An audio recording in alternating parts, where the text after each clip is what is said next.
Olá, eu sou Maria Dirce Ribeiro Gontijo, meu apelido é Didi, sou professora de História da Rede Estadual de Minas Gerais.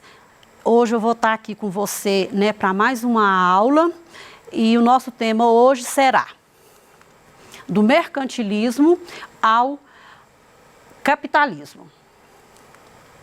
Na aula anterior, né, a gente viu a formação dos Estados modernos europeus. A gente viu também que, né, os primeiros países que se formaram e conseguiram formar realmente o Estado Nacional foi a Espanha, né, e Portugal. Na aula de hoje, né, nós vamos estar entendendo um pouquinho o que foi essa política, né, mercantilista, como que foi esse sistema mercantilista, né, na Europa e que foi depois disseminado para as suas colônias. Nós vamos então, né, estar vendo as transformações ocorridas nesse período. A gente vai estar vendo a importância das colônias nesse processo, né, nesse processo do mercantilismo. A gente vai estar vendo também que, né, as bases econômicas para o mundo moderno veio do mercantilismo para hoje estar, né, sendo o nosso capitalismo, que é o regime econômico adotado quase que no mundo inteiro. Aí eu vou fazer uma pergunta para você. Para você, qual que é o valor que o dinheiro tem? Tem várias respostas para isso, não é? Porque depende de qual situação, né, em que eu preciso desse dinheiro, de que você precisa desse dinheiro, da sua família precisa desse dinheiro. Aí vamos lá então. Tem aqui, não é, uma moeda de R$1. E tem aqui uma imagem, né, do tio Patinhas, que é muito popular, que é uma figura, não é isso? Né, das revistas em quadrinhos, que é uma pessoa que era extremamente capitalista, né, e que mostra para a gente o tempo todo a afinidade que ele tem para o dinheiro, apesar que ele não gastava quase nada, ou não gasta quase nada. Bem, essa pergunta, então, ela pode ser respondida de várias maneiras, porque vai depender realmente como que esse dinheiro é medido, né? Para mim, ele pode servir para uma coisa, se eu quero comprar uma comida, se eu quero comprar, né, um computador, se eu quero comprar um joguinho de videogame, depende, né? Então, o dinheiro, na verdade, ele vale segundo o interesse de cada pessoa e de cada momento que ele está vivendo. Aí, você consegue imaginar, né, se ainda hoje, ao invés da gente ter esse dinheiro, essa moeda, para a gente estar indo no supermercado, para estar indo, né, na loja, na papelaria e comprar o que eu quisesse, se ainda hoje não existisse moeda, papel moeda, e eu tivesse que fazer só trocas? Será como que isso seria, né, na minha vida, né, na sua vida, na vida da sua família? Bom, a importância, então, né, desse momento histórico é descobrir realmente o que esse sistema mercantilista trouxe de base, né, para as nossas, para a nossa forma de comércio, de comercialização e de como essa moeda é colocada hoje, né, no nosso mundo moderno, na nossa atualidade. Mas aí, então, nós vamos estar vendo aqui, né, como que os países fizeram, né, para estar acumulando, né, esse dinheiro dentro das suas fronteiras. Quais que foram as características principais que levaram, principalmente, Portugal e Espanha, que a gente vai estar pormenorizando aqui hoje, né, para estar se enriquecendo. Como foi que esses países, né, quais foram as formas que esses países arrumaram, né, para estar ajuntando dinheiro dentro das suas fronteiras? Vamos lá, então.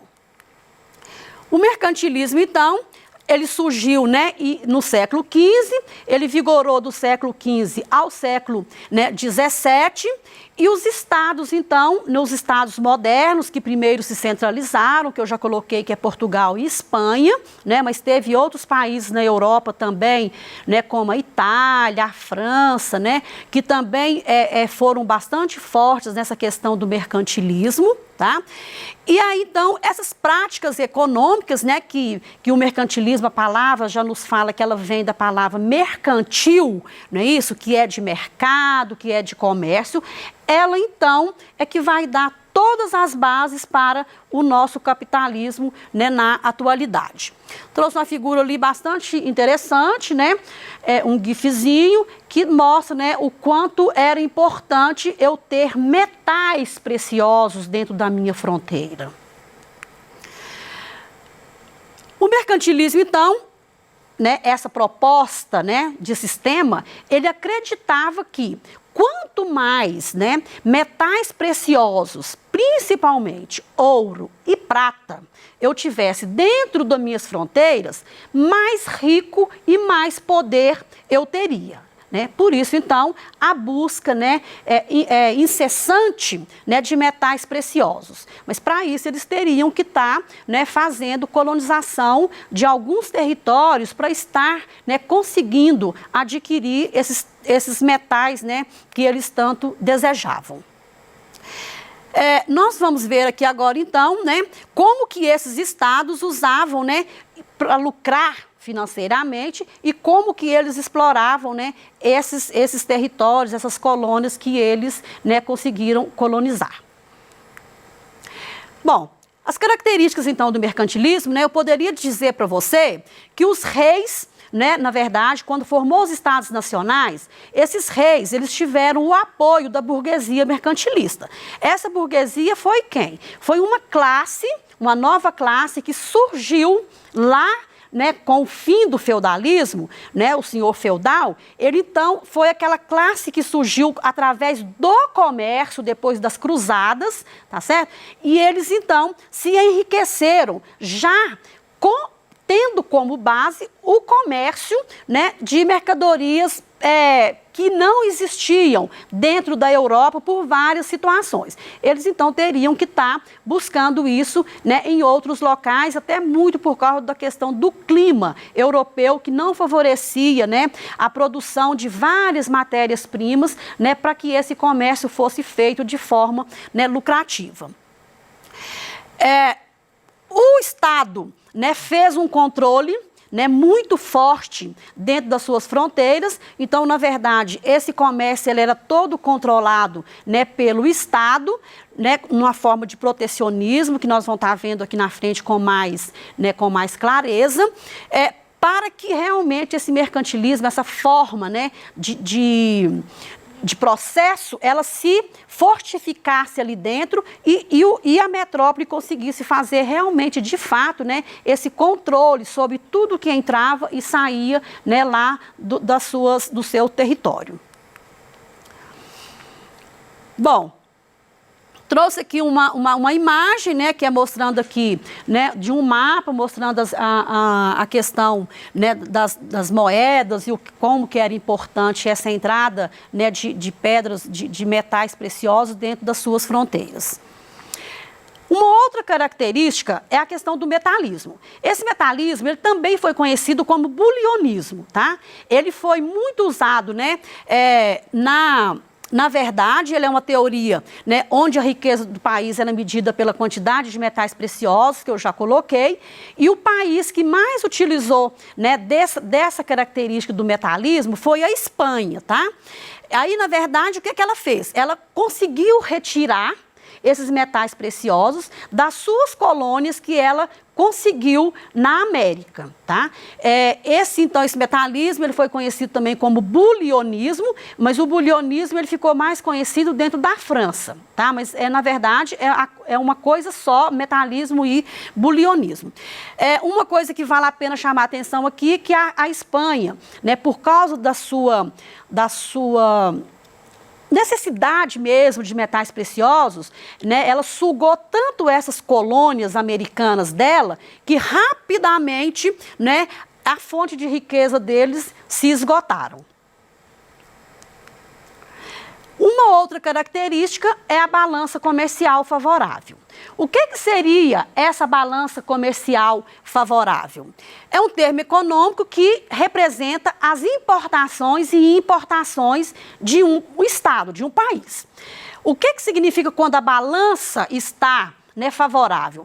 Eu preciso de quê? De vender mais do que eu compro. Então, isso eu tenho que exportar mais do que eu importo. Porque se eu vender menos e comprar mais, eu vou ficar no vermelho, eu vou ficar negativa. Seria como se você tem aí R$100, e você gasta 110, você vai estar ficando com R$10 negativo. Que você vai ter que arrumar alguma forma de estar conseguindo esse dinheiro para repor.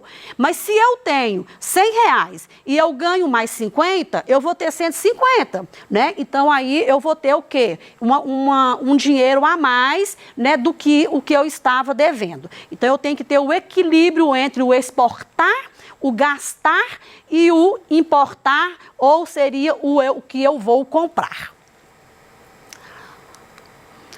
Aqui tem uma gravura, uma imagem muito interessante, que mostra para vocês, a questão da importação e das exportações, que essa balança, para ela ser favorável, ela tem que realmente ficar vendendo mais, a exportação tem que estar sempre acima da importação.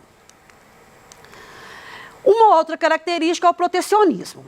A própria palavra já nos remete o quê? Proteção de alguma coisa. Aqui, no caso, seria, o Estado, ele faz, a proteção das suas fronteiras.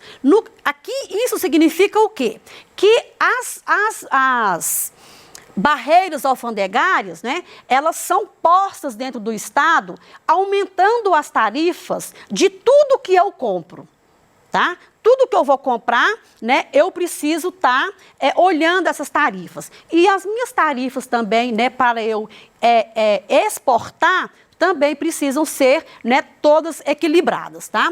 E no caso aqui, seria o quê? O protecionismo seria o Estado proibir, de exportar matérias-primas. As suas colônias, elas eram proibidas de exportar suas matérias-primas para outros países que não fosse aquele, que no caso é a sua metrópole.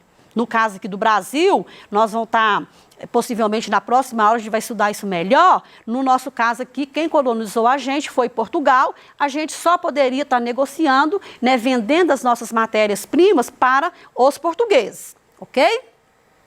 E aí, então, claro que essas matérias-primas, eu podendo estar só negociando com a minha metrópole, essa metrópole, ela ia se enriquecer, rapidamente, ganhando muito dinheiro, porque ela ia o quê? Manufaturar essas matérias-primas e retornava isso daí, com uma forma de lucro muito grande para os seus colonos. Uma outra característica é o monopólio. Esse monopólio, eu até já comecei a explicar aqui, que seria o quê? Cada governo, cada estado, colocou essa lei de monopolizar tudo que era produzido dentro das colônias. Nada que produzia ali, eu poderia estar pensando, em vender, ou comercializar com qualquer outro país que não fosse a sua metrópole de origem. Tá? Essa burguesia, então, ela tinha, na verdade, um exclusivismo de compra dessas matérias-primas. Isso é muito sério. Seria eu fazer um trabalho e só tem uma pessoa que pode olhar, ver e gostar do meu trabalho e colocar o preço que ela quiser por aquilo. E isso, pela lógica, não é o correto, porque está sendo desleal a minha concorrência, ou a valorização do meu trabalho, da minha matéria-prima. Eles, então, na verdade, o que esse monopólio significava? Eles compravam, as matérias-primas por preços baixíssimos ali, daquela colônia, e ele levava lá para metrópoles, eles manufaturavam, ou seja, melhorava, industrializava aquilo dali, e depois ele retornava aquele material manufaturado, já industrializado, e vendia para os colonos que tinham a necessidade por preços muito baixos mesmo, sem a valorização devida.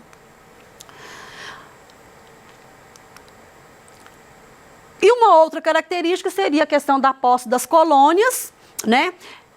Que realmente esse mercantilismo, sem essa questão das posses das colônias, né, eles não conseguiriam fazer, né, esse mercantilismo, porque, na verdade, quem tinha as matérias-primas, quem tinha todos esses metais preciosos, eram essas colônias, tá? Aí, Portugal e Espanha, então, foi realmente os dois países, né, que exploraram, né, muito as nossas colônias americanas, inclusive o Brasil, né, foi uma dessas colônias, né, que foi colonizada pelos portugueses até, né, lá no final do século, já início do século XVIII, por aí, tá? Ali uma figura, né, uma imagem muito interessante, né, uns índios, né, que eram, no caso, as pessoas que moravam aqui na colônia, que aqui estavam, sendo, né, pisoteadas, né, por um sapato enorme, né, e que vem ali, que é o colonialismo, realmente, assim, de fazer assim, eu sou escravo, né, entre aspas, né, dessa metrópole. Bom, trouxe aqui um organograma muito claro, né, muito interessante, para fechar toda essa questão que eu expliquei para vocês do mercantilismo, tá?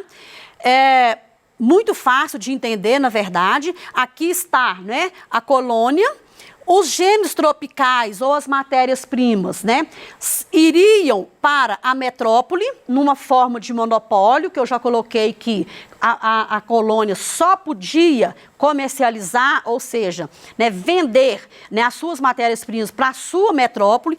Essa metrópole manufaturava, ou seja, ela, né, industrializava esses produtos e esse produto voltava para a colônia, né, para ser revendido por preços muito altos. Dentro do que a gente viu, então, vamos praticar um pouquinho aqui, não é isso? Do que a gente acabou de aprender. Tem uma imagem aqui embaixo com 3 gravuras, né, muito interessantes, que é de uma balança comercial. Para você, qual dessas 3 gravuras representa uma balança comercial favorável? Bom, se você respondeu, né, que é a letra A, você acertou. Por quê? Né? As exportações, como eu coloquei, para a balança comercial ser favorável, essa exportação, ela tem que estar acima das minhas importações. Porque se eu tiver importação e exportação igual, eu vou estar o quê? Num equilíbrio. Eu não estou nem ganhando, mas também eu não estou perdendo. Se eu vender mais do que eu compro, eu vou estar ganhando. E o contrário, se eu comprar mais do que eu vendo, eu vou estar perdendo. Então, no caso aqui, a gravura da letra A representa, né, que essa balança comercial favorável para esse país, né, que está praticando, né, esse mercantilismo seria, então, a letra A.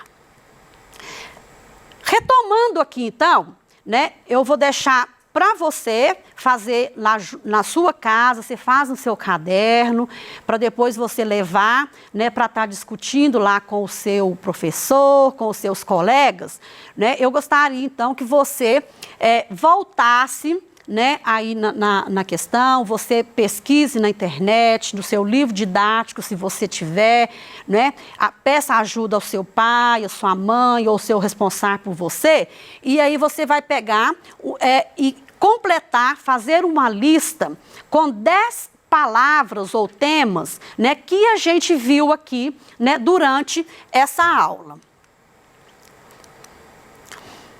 Aí eu já deixei aqui umas dicas, né, para você, que se você tiver conseguido colocar pelo menos 5 das 10 palavras que eu te falei, para você discutir com os seus professores, você está de parabéns, tá? Se não, leve as que você achou, né, além dessas daqui, que vai dar uma discussão bem legal também. A nossa aula, então, de hoje está terminando. Eu espero que, né, que em breve a gente vai estar aqui de volta, com certeza, mas também torço para que essa pandemia passe logo e que vocês retornem para a sua escola. Mas, enquanto isso, fica em casa, tá? Porque é essa forma que a gente vai estar se prevenindo e ajudando realmente que cada vez, né, seja mais rápido essa volta às aulas. Na nossa próxima aula, nós vamos estar vendo como que, né, foi essa chegada dos portugueses e espanhóis aqui na América, estudando um pouco melhor como que vai ser esse encontro desses dois mundos aqui, né, nesse novo mundo que eles deram como uma descoberta. Então, obrigada e até a próxima aula.